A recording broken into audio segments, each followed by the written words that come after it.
Assalamualaikum warahmatullahi wabarakatuh. Bismillahirrahmanirrahim. Allahumma sholli wa sallim ala sayyidina Muhammadin wa ala alihi washabbihi asma'in amma ba'du. Sedanten ingkang kula hormati wabil khusus teman bapak kula Kiai Haji Agus Ali Masyuri.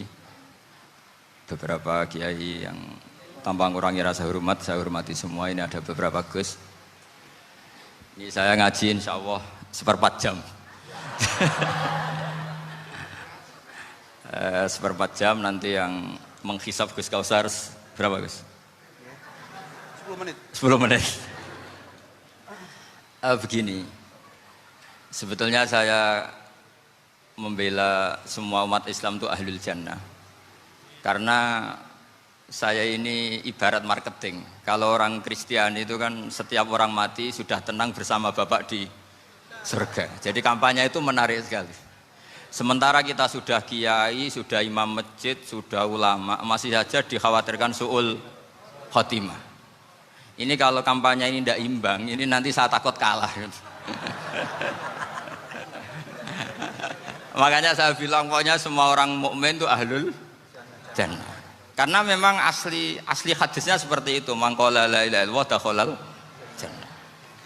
Bahwa kemudian ada beberapa kiai yang mungkin wataknya itu pesimis, kemudian bikin sekian aturan-aturan yang sebetulnya itu cerminan dari pesimisnya, terus akan-akan masuk surga itu susahnya bukan main. Nah itu saya tidak setuju karena tadi pasti kalah dengan kampanye sebelah yang setiap orang mati dibilang sudah tenang bersama Bapak apa? Di surga. Jadi ini penting. Terus kedua saya bilang agama ini sudah begitu baik. Masa kunci surga sudah dibocorkan miftahul jannah la ilaha illallah. Masa sudah pegang kuncinya nggak jadi masuk surga itu kan aneh. Ya sudah masuk saja, tapi tidak usah minta bantuan saya, masuk aja. Kan sudah pegang kuncinya. Terus ketiga, kenangan terburuk saya ketika jadi kiai itu gini, saya ada beberapa guru SD datang ke saya. Ini agak-agak masalah besar. Gus boleh enggak buka ujian nasional yang masih disegel? Semua guru bilang nggak boleh, itu kriminal kan. Ada satu guru yang bikin analogi agak kacau.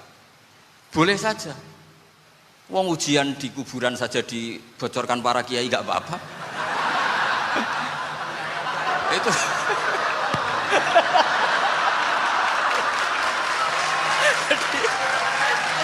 Tapi ini kriminal ya. Perhatian kepada kiai, nggak boleh memukul pemateri.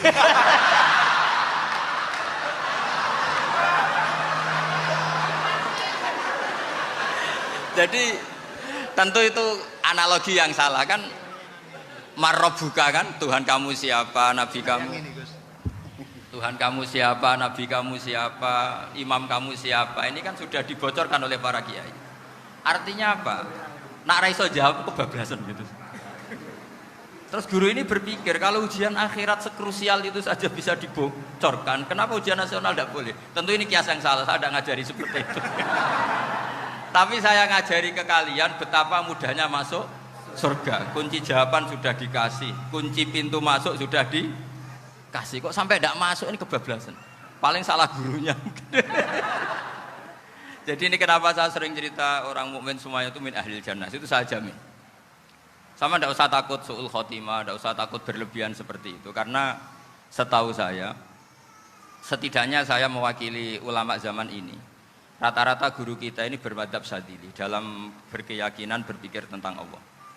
Di antara ini yang mulai saya ngomong serius, supaya tadi kan guyonannya sudah diambil Gus Reza sama Gus Kausar. Saya tahu kenapa mereka guyon. Kalau ngomong serius takut kalah sama saya.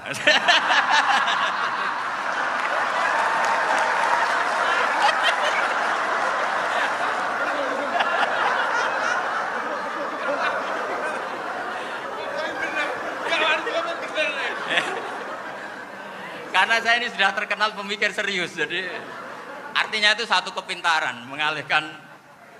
Ya, oh ya, sudah itu satu kecerdasan. Tidak hanya ngalim tapi betul cerdas. Jadi itu bukti beliau ini cerdas itu. Saya berpikir begini, ini madzhab Syadzili. Kita semua tentu Syadzili karena kita semua ngaji kitab hikam. Kita tahu kitab hikam itu muridnya Abul Abbas Al-Mursi, Abul Abbas Al-Mursi muridnya Syekh Abil Hasan apa? Asy-Syadzili. Saya masih ingat betul makalah itu dan saya ulang-ulang. Setiap saya ngajar di sarang saya ajarkan ini. Kilali kata Abdul Hasan As-Sadili, saya pernah dapat hatif, dapat semacam ilham. Apa makna min syarril waswasil khannas? Itu kata beliau dijawab oleh hatif itu. Hatif itu nggak perlu diterjemah tadi ada karena tadi diajarin itu. Apa yang dihidupkan itu nggak perlu dijelaskan. kata hatif tadi, waswasun yadkhulu bainaka wa baina habibika. Yunsika altofahu alhasanah wa yudzakiruka af'alaka asai'ah wa yukassiru indaka dzatas shimal wa yuqallilu indaka dzatal yamin liya'dila bika an husni dzanni billah ila su'i dzanni billah. Jadi yang dikatakan waswas adalah kamu digiring untuk hanya ingat sisi-sisi kamu yang negatif, dilupakan bahwa Anda punya sisi-sisi yang positif. Misalnya seperti ini, mungkin secara fikih tadi banser-banser tegas, wah ini masalah lelaki perempuan dipisahkan gini-gini. Tapi kenapa Gus Ali bilang ya sudah gini gak apa-apa. Sebetulnya ada rukhsah itu karena ini di depan umum. Yang paling pantangan Nabi itu la yakhluwanna rajulun bimra'atin. Ini ada yang menjaminnya gitu. Malah khawatir saya di sini dipisah tapi setelah berduaan nggak bisa. Jadi toleransinya karena ini di depan umum. Itu masih ada toleransinya. La yakhluwanna rajulun bimra'atin. Begitu juga ketika kita dosa, misalnya kita dosa. Orang Islam setiap dosa itu pasti ingat salahnya, kemudian istighfar. Dan ketika satu kebaikan dibandingkan keburukan, itu kata semua ulama, karena sayyi'ah itu bernilai 1, kebaikan bernilai apa? 10. Itu masih surplus berapa? 9. Jadi itu cara berpikir Abdul Hasan As-Sadili. Kenapa kamu harus berpikir positif tentang Tuhan? Sekali berpikir tentang negatif, itu bahaya betul. Misalnya begini, kamu berpikir, tak rewangi, jadi kiai, sujud, rukuk, ternyata aku tetap lebu neraka, gunanya apa? Itu menurut saya kan nggak punya akal. Sujud itu satu kelaziman menghamba kepada Allah. Normalnya seorang hamba itu ya sujud. Kemudian gara-gara kamu ingin masuk surga, terus logika kamu dibalik, gunanya apa saya sujud? Ternyata saya masuk neraka. Itu pertanyaan yang benar-benar bodoh dan itu menjadikan Allah benci. Logikanya dibalik begini. Ini saya ngomong serius karena ini bentuk kemenangan saya ini bentuk kemenangan saya.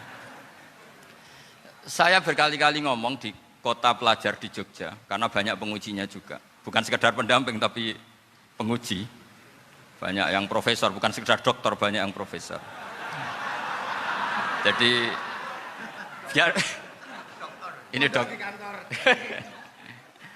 Begini, saya pernah ditanya sama seorang dosen, Gus, saya ini ngaji hadis banyak, tapi ada yang saya tidak paham, yaitu mangqala la ilaha illallah dakhalal jannah, ada kalimat wa in zana wa in saraka. Meskipun pernah zina, pernah maling. Ini kan seakan-akan mentoleransi perzinaan dan pemalingan. Terus saya bilang, oh makna hadis itu seperti ini. Jadi kebenaran absolut, kebenaran yang mutlak itu tidak akan terganggu oleh status perilaku seseorang. Saya berkali-kali memberi contoh. Orang yang ditangkap KPK akan bilang 1 tambah 1 2. KPK-nya juga bilang 2. Rivalitas dalam politik, Pak Prabowo ya bilang 2, Pak Jokowi juga bilang 2. Orang yang zaniyah, yang lonte pun akan bilang 2. Muftinya juga bilang 2. Ketua MUI-nya juga bilang 2. Artinya gini. Kebenaran yang absolut adalah kebenaran yang siapapun akan meyakini seperti itu. Seperti 1 ditambah 1, 2. Kamu punya musuh bilang 2. Kalau ibu-ibu ini punya maru ya marunya bilang 2 tadi tambah mama. Enggak tahu saya terjemahnya apa tadi. Nah, kebenaran yang absolut itu kebenaran yang siapapun pasti mengakui. Dan uniknya begini, saya pernah ngaji acara himmah, acara pondok sarang di Demak. Kalau kamu bilang 1 ditambah 1 menjadi 2, untuk mengatakan 2 itu kamu butuh hadiah enggak? Mereka semua jawab enggak. Kita semua enjoy saja mengatakan tembok itu putih. Kenapa? Karena memang putih. Kita mengatakan 1 tambah 1 2 karena memang kita tanpa presentasi dapat hadiah, dapat penghormatan. Kenapa untuk mengatakan Allah itu Tuhan kita butuh surga? Memangnya kalau tidak ada surga Allah tidak jadi Tuhan? Ini problem orang soleh-soleh yang terlalu pesimis. Makanya nanti orang-orang soleh itu masuk surganya berat. Tapi kalau orang alim lebih gampang kira-kira seperti itu. Iya, karena kan imannya lebih bagus. Dalam hadis qudsi Allah ini yang dibuli orang-orang soleh. Laulam akhluk jannatan wala naron alam akun ahlan an uto'ah. Dalam hadis qudsi itu. Kalau saja saya tidak menciptakan surga dan neraka, apa saya tidak jadi Tuhan yang perlu ditaati? Apa kalau kamu tidak saya kasih uang 1 juta terus bilang 1 tambah 1 11? Enggak kan? Tetap bilang berapa? 2. Kalau kebenaran absolut yang 1 tambah 1 kamu bilang 2 meskipun tanpa mendapat hadiah. Kenapa untuk bilang Allah Tuhan kamu butuh hadiah surga? Itu kan serah ikhlas belas. Makanya saya terus mengajarkan ikhlas. Ikhlas itu bisa dilatih dengan akal, dengan pikiran, bil ilmi lah. Harus dilatih. Nah di sini ini momen atau makna yang mestinya harus difahami wa inzana bahwa kalimat ini sah meskipun dilafatkan seorang yang pernah zina. Sama seperti 1 tambah 1 2 sah, diucapkan siapa saja sah. Dan siapapun akan mengucapkan itu secara ikhlas. Ini penting saya utarakan. Sehingga setelah ada firqah-firqah takfiri yang mengatakan orang megang keris itu syirik, ke kuburan syirik, ini syirik. Itu salah besar. Salahnya adalah tadi kalimat-kalimat atau kebenaran-kebenaran absolut ini sudah jadi sibghatullah man ahsanu minallahi sibghah. Kalimat ini begitu absolut di hatinya orang mukmin. Sehingga ketika terganggu oleh hal-hal yang adat istiadat kayak pegang keris, kayak apa, ini tidak mengganggu. Tetap kualitas iman ini di atas keyakinan adat membawa apa keris. Kalau orang membawa keris menjadi syirik karena percaya sama makhluk.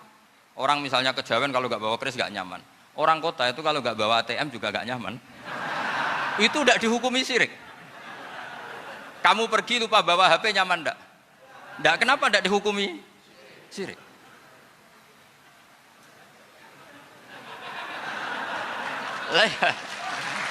Jadi ini logika-logika. Jadi makanya ini Gus Reza boleh ngeritik saya itu berkali-kali bilang, saya termasuk ulama yang mau bikin gerakan cangkem elek. Karena nanti kalau saya nisbatkan ke Rasulullah itu tidak pantas, karena Nabi ahsanan nasi khalqau wa khuluqa. Tapi saya siap jadi bempernya Rasulullah Shallallahu Alaihi Wasallam. Pernah ada diskusi di Jakarta, ini kisah nyata. Apa dalilnya setelah sholat salaman? Mana hadisnya? Itu dijawab hadisnya tentu kita kesulitan. Kalaupun ada hadisnya dhaif semua yang masalah musafahah. Akhirnya mau tidak mau dijawab pakai cangkem elek. Boleh enggak kamu setelah salam nyalain HP yang off? Boleh. Boleh enggak ke kamar mandi? Boleh. Oh berarti kencing boleh, nyalain HP boleh, yang enggak boleh itu ingat Allah. Karena mereka mengkritik wiridan, ngeritik salam. Akhirnya mikir deh. Ada enggak hadisnya orang setelah sholat nyalain HP? Enggak ada kan? Tapi mereka nyalain HP enggak hambatan, tapi untuk salaman masalahkan. Ke kamar mandi boleh, tapi untuk wiridan enggak boleh. Akhirnya mereka sadar, oh iya. Lama-lama dibisi gini yang kelompok itu. Kamu itu korban aliran supaya kamu enggak ingat Allah, ingatnya HP-nya. Sehingga orang wiridan kamu kritik, orang nyalain HP enggak kamu kritik. Itu kelompok itu adalah kelompok orang-orang yang supaya orang Islam itu lupa Tuhannya. Itu gerakan cangkem elek, tapi jadikan orang sadar. Jadi ini penting. Jadi kalau kamu tidak bisa bela agama dengan jalan yang lurus karena tidak bakat gitu, nggak apa-apa pakai cangkem elek tadi. Karena nggak mungkin gerakan ini dinisbatkan kepada Rasulullah Shallallahu Alaihi Wasallam. Kalau soal sanad, saya punya sekian sanad tentang itu, tapi tidak usah kamu ikuti. Ada orang tanya, ya Pak Kiai kalau setan dibakar di neraka panasan enggak? Ya panasan. Lo kan setan dari api, ngapain harus panasan? Kan materinya sama. Terus Kak Kiai tadi gak kesulitan, dia ngambil pasir, disawero di wajahnya. Wah sakit Kiai, kamu kan dari tanah, kena tanah kok. Jadi itu ada sekian, artinya gini ya, kalau kesulitan jawab pakai baik-baik ya sudah pakai cangkem elek itu aja. Karena tapi tentu kan gerakan ini tidak mungkin dinisbatkan kepada para nabi. Tapi saya pastikan meskipun nggak bisa dinisbatkan kepada para nabi dari segi cangkem elek tadi, tapi secara semangat itu sama. Saya punya sekian contoh. Benar Gus Riza tadi gojok saya ngawur-ngawurnya itu masih punya sanad. Itu pas saya ngawur pun masih punya apa? Sanad. Nabi Ibrahim itu ketika faja'alahum juzatan illa kabirallahum itu si berhala paling besar dikasih kapak. Ketika mereka geger, ini siapa yang berhala-berhala kecil? Kata mereka, sami'na fata yadhkuruhum yuqalu lahu Ibrahim. Ya kira-kira Ibrahim lah gitu. Terus setelah Ibrahim didatangkan, siapa yang melakukan ini semua? Ini jawaban Nabi Ibrahim, bal fa'alahu kabiruhum hadza. Ya tanya yang bawa pedal, saya kan enggak bawa kan. Terus kata orang-orang, otak kamu itu di mana? Masa berhala disuruh nanya, kan nggak bisa ngomong. Ibrahim kembalikan, uffil lakum walima ta'buduna min dunillah. Lalu otak kamu di mana? Sudah tahu nggak bisa ngomong kok disembah gitu. Itu ada kata uffin loh. Uffin itu kalau diterjemah kira-kira ya agak-agak jancuk gitu. Kira-kira ya kira-kira seperti itu. Jadi sekarang dalilnya jancuk apa Gus? Makan dulu biasa kalau misalnya sakit sudah Gimana? Jancuk itu dari su, tinggalkanlah suan perkara sing elek. Krono ilate wong Surabaya kakean rawon, akhirnya ngomongnya jancuk. Gitu.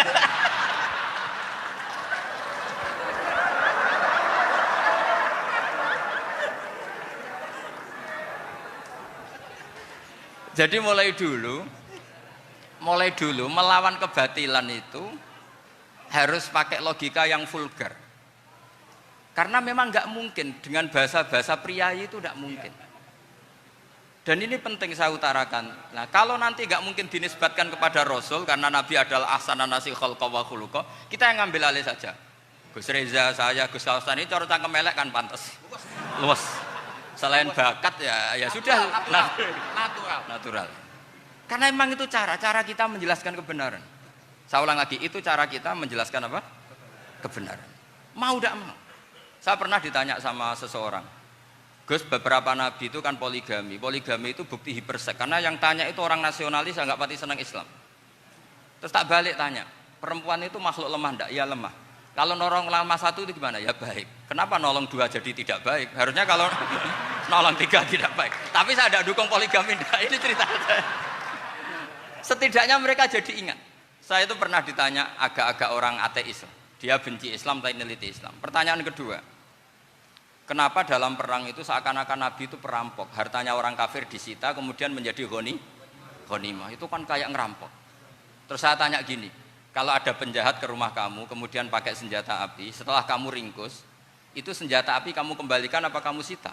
Oh ya saya sita, kalau tak kembalikan dipakai ngerampok lagi. Ya sama seperti itu, kalau kekuatan mereka dikembalikan, akan dipakai kekuatan mereka lagi. Jadi, ya lagi-lagi ini kemenangan orang serius.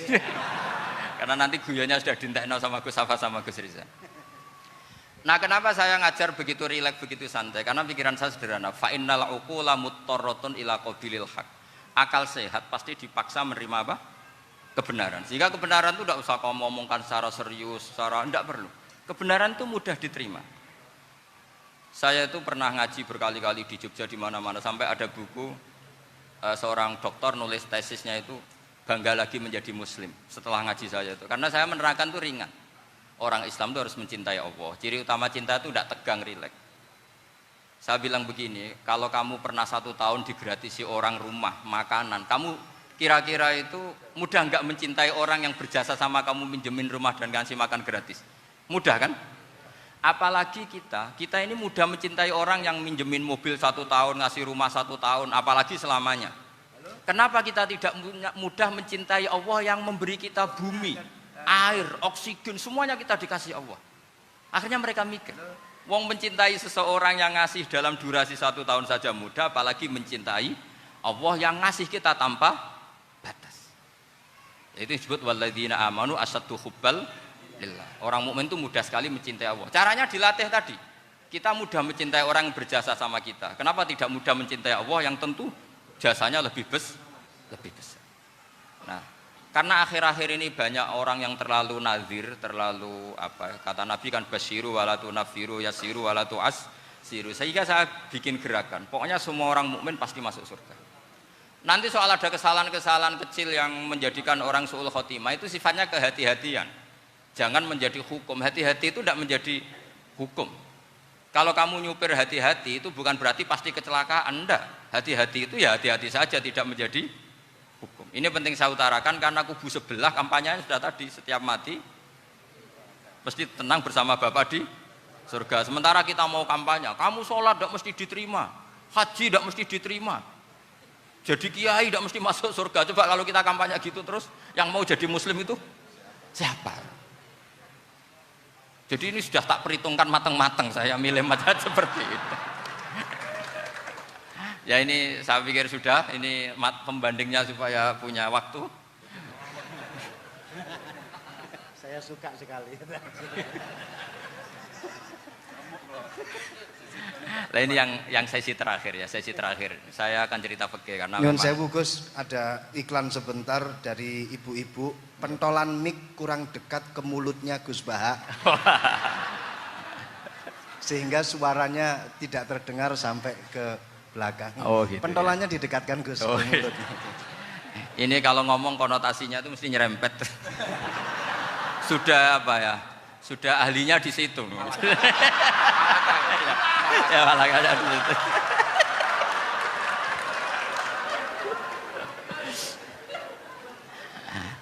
Dalam sesi terakhir saya cerita pentingnya pembanding.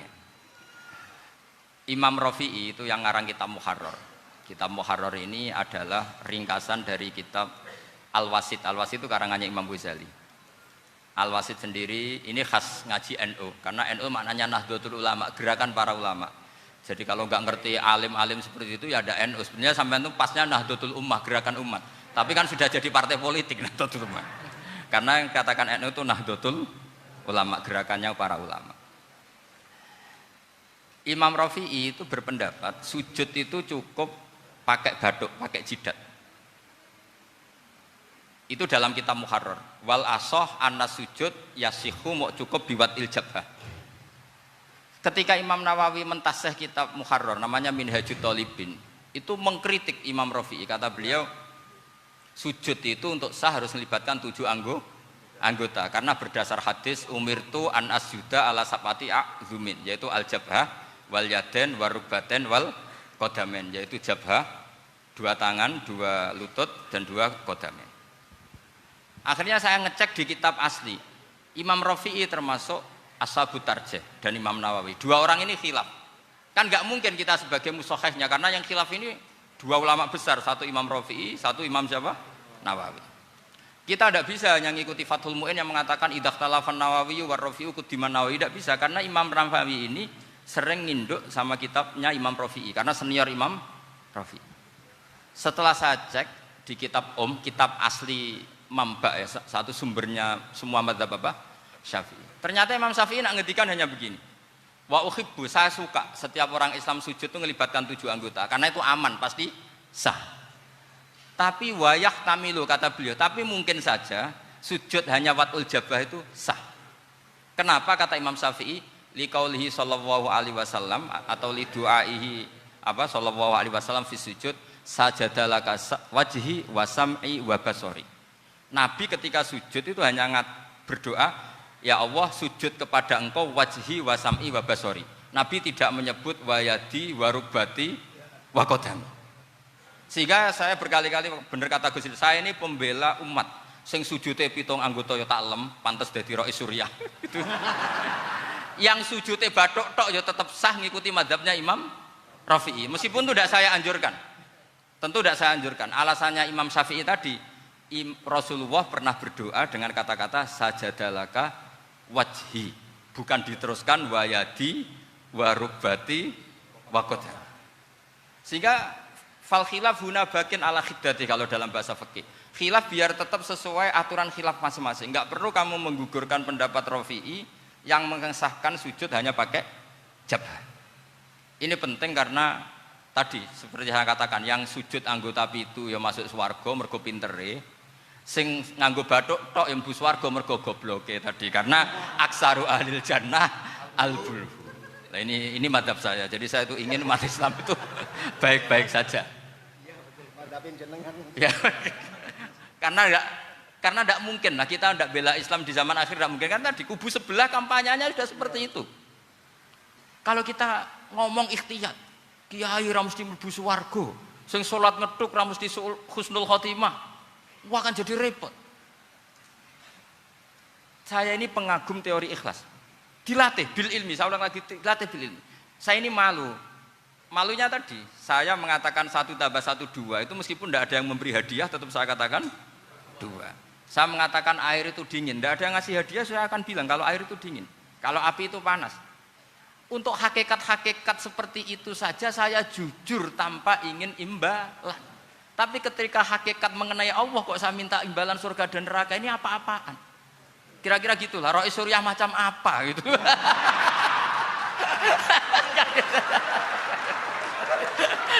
Ya saya kira demikian. Assalamualaikum warahmatullahi wabarakatuh. Catch 'em all.